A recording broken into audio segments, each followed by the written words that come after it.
Now we have to understand that the lifetime of particular nucleus can be anything from 0 to infinity, whereas the lifetime of radioactive sample is infinite. Let's understand this point very clearly.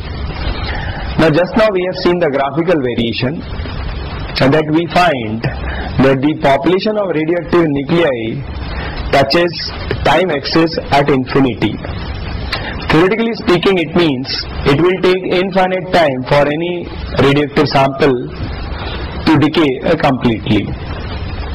Now here, the population of radioactive nuclei is decreasing exponentially as a function of time.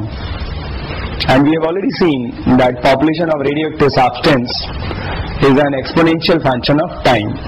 Now what we say over here, the lifetime of particular nucleus can be anything from 0 to infinity, whereas the lifetime of radioactive sample is infinite. Now it means whatever be the starting amount of radioactive substance, we are always left with some amount of radioactive substance, however large is the time. That means lifetime of a radioactive sample, irrespective of the starting time, is always infinity.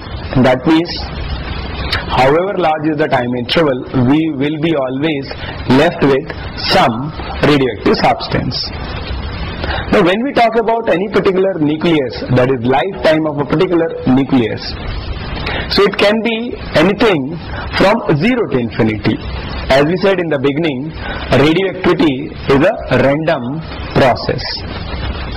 So when it is random, that means we cannot talk about particular nucleus. We can talk about population as a whole.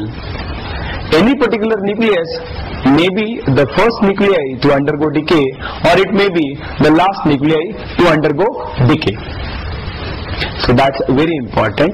Hence the conclusion, that is the lifetime of particular nucleus can be anything from 0 to infinity, whereas lifetime of a radioactive sample is infinite. Now let's understand another point. Now we have expressed radioactive law, which we can call it statistical law of radioactivity, in terms of a differential equation, or in terms of its solution, or in terms of simple statement, that is a rate of disintegration is proportional to population of a radioactive nuclei at any instant of time. Now this can be put in another very easy way, and that says radioactive law can be stated as equal fractions decay in equal time. I repeat it.